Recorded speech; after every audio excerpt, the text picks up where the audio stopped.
Yeah, you know who it is.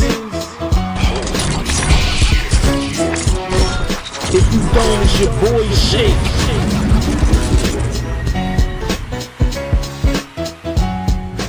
So shout out to the Shake Squad. You know who it is. If you don't, it's your boy Shake, and welcome to another episode of NBA 2K24 News. I'm happy to bring this information to you guys because this video is more so about gameplay than anything else, and that is my lane.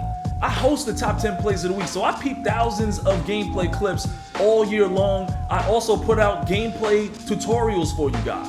This is probably why I don't freak out as much when I see things like season passes, because I really don't care for cosmetic rewards that much. So when I read about a season pass and heard it was all cosmetics, I wasn't so quick to push the panic button. Also because I have faith in this community, when things don't go our way, we tend to shut it down. Animations get removed, updates get made, things get changed dramatically for the next game. Shoot, I remember my early days playing 2K10 and 11, and in 2K12, there was no crew, no online multiplayer, no nothing. And to this day, 2K12 was considered one of the worst 2Ks of all time. We went in, had multiplayer brought back for 2K13, but that wasn't good enough, because in 2K14, they were gonna release the game with no crew mode. We suffered through 3v3 rooftop basketball for an entire year. We did not let that ride. We had them put that back in the game before the game even dropped. 2K14, one park, no squad got next spots. Someone took your teammate's spot. You had to leave the server. So I don't want to keep you guys waiting any longer. Let's get into this. The first part of today's news is that there will not be a demo for NBA 2K24. My boy Yo Stacks, who works for 2K, responded to some people in the community making statements about a potential demo coming out real soon, and especially for Kobe's birthday, Kobe Day, and he put up a cap, just a straight up cap saying, hey, that's not gonna happen.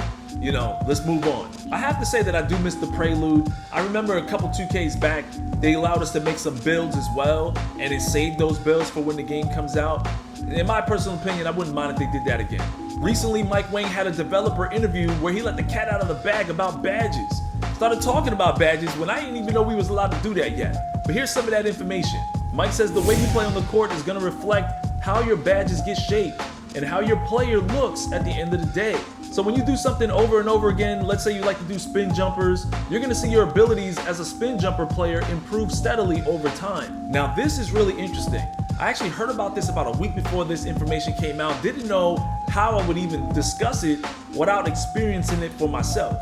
But it does sound like, based on the way you play, will reflect the level that your badges will stay at. Mike continues, I'm excited that we have a new feature in the game where you can mold your player on the fly as you play games. I wonder if he's solely talking about badges or if it also pertains to attributes. Kind of sounds like you can have a build that has high attributes in a certain category and still have a low badge level in that same category. See, I don't want to speculate too much, so let's continue. Good question from King Beast. If it's green or miss in the park and rec, do shooting badges increase the green window or something? Because if it increases percentage made, it wouldn't matter unless it's green, since whites won't go in. And Mike clarifies, shooting badges don't impact percentages like they used to. Now they either modify shooting attributes, shot window sizes, or both.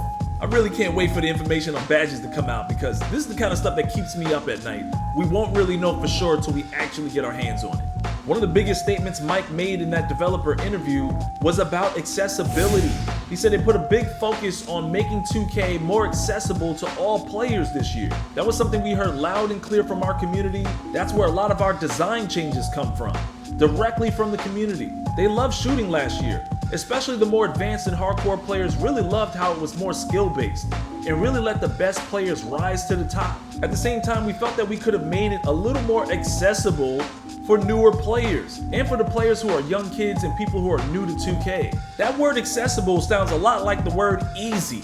So how do you guys feel about that? Let me know in the comment section. Do you want the game to be more accessible, or do you want the game to be more skill-based with a wider skill gap? Mike goes on to talk about how there's all kinds of new layup animations. Even guys like Nikola Jokic gets a new layup package. He gets a bunch of awkward, unorthodox looking floaters, stumbling all over the place, and somehow the shot will still go in. He goes on to talk about De'Aaron Fox's dribble moves and how they look amazing this year. Steph Curry as well, even added on to the previous animations because of Pro Play. They've got tons more. And that goes back to gameplay. I get more excited about how the game feels than how it actually looks this day and age. Because usually when you see a trailer, a lot of people will say things like, oh, it looks like the previous 2K, it looks like 2K23. But when you get your hands on it and feel that it's a totally different game, that's where the challenge comes from, and that's where my excitement comes from. He also goes on to mention that one of the biggest things that the community at large really wanted to see improved was paint defense. And as mentioned in the previous video, paint defense has seen a lot of improvements.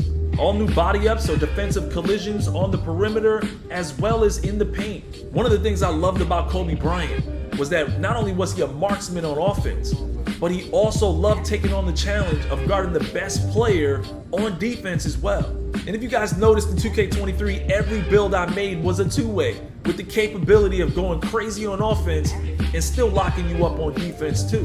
And the last great point in that interview, Mike says that making the NBA players play like their real-life counterparts is a never-ending journey for us. It's something I think we've taken to the next level on NBA 2K24. And that's where it gets exciting for me. How does Pro Play affect gameplay? Because that's really gonna dictate how I make my builds this year. Now moving on, we've got new information about gameplay in the Rec Center. Mike Wang answering the question of whether or not bots are still going to be shooting lates in the Rec Center. He says rec bots will be noticeably better timing their shots, but it's tough to balance. We want them to be competent, but not OP. We'll be looking out for your guys' feedback on that next month. Yeah, AIs were bad in 2K23. Not only could you cheese them on offense, but we basically didn't have to guard them on defense. I mean, they might make that occasional three-point shot once in a while, but for the rest of the game, you can leave them wide open and be pretty sure you're gonna get a board. And my guy Wolf chimes in on Rec AI. It is a lot harder to step back cheese the AI. They play much tighter on-ball defense. AI also play tighter off-ball defense, making it harder to cheese catch and shoot threes on them. AI also drops less frequently from the corner to help in the paint. It really doesn't matter what he says, still gonna find ways to cheese the AI. You guys remember those clips from like 2K19 and 20 where the AI was playing lockdown defense to the point where it felt like the My Player storyline was about him? It was this community that didn't like that and had it shut down. And last but not least, 2K announced that the LeBron Era has been added to My NBA Eras for 2K24. Ever since this announcement, I've seen some debates that LeBron should be sharing this era with Steph Curry. I mean, the man does have 4 championships, and 3 of them came at the hands of beating LeBron James in the LeBron era. So I do understand the argument there. If you look at the Kobe era, you had Tim Duncan who won 5 NBA championships during the Kobe era as well. But like Kobe Bryant, LeBron James did have the responsibility of being the face of the league. And that literally means carrying the league on his shoulders, you know, being a professional on and off the court. And some may say that Steph Curry has done that as well. So let me know in the comment section. What do you guys think? Is this the LeBron era? Or was this the Steph Curry era? Or is it both? So as you guys know, gameplay really matters to me. The second thing is the atmosphere, the locations that we're hooping into. I don't like being in the same exact space every day for 12 months. It just gets boring, especially when you play other games and you have other options. So those are the 2 most important things to me, gameplay and the locations that we're gaming in. Because if you've been around as long as I have, we have gamed through a lot of rough times. Remember 2K15 when we had legitimate demigod builds? I'm talking about straight up hacked builds that were godlike on the basketball court. Or what about waiting 30 minutes on the got next spot for the next JRC game? Only to have somebody quit at the end of that game and ruin the spots, and then you have to get off the spots and then run to the next rec center on a different server and wait another 15 minutes for that game to end. Not to mention them horrible face scans from 2K15 too. The community didn't like that stuff and we had it shut down. 2K16, I did a whole series of the top 10 things I don't want to see in 2K17 because there was all kinds of crazy broken things in that game. And y'all say 16 was your favorite game, but how come the parks were so dead from April to August? 2K17 was the same parks as 2K16, just reskinned. You guys hated that. And what about that broken Park After Dark thing that they promoted? Park After Dark was one of the best features ever put in a video game. Even Fortnite copied 2K from that. And that was never returned because it was so janky and broken. 2K18, one boring gray park. 2K20 was the same neighborhood as 2K19, and you guys lambasted 2K for doing that. And some of you guys are still hurt from when they removed the explosive behind the back move from 2K20. They removed the whole dribble animation because this community wasn't feeling it. How many of you guys remember the 2K20 casino trailer scare, thinking they was gonna have a bunch of little kids gambling? The biggest one for me was 2K21 when 2K unintentionally split the entire community, next gen versus current gen. 2K22 left-right cheese, 2K23 adrenaline boost scare, not to mention extremely expensive my player builds. We've been going through a lot, and most of you guys speak up on it. We get it taken out of the game. That's why when I hear about cosmetic rewards, I don't take it that seriously. I just keep it moving. Regardless, I've had a lot of fun gaming through all of this. If I didn't, I wouldn't still be here. I would definitely not be putting the kind of money I put into this game.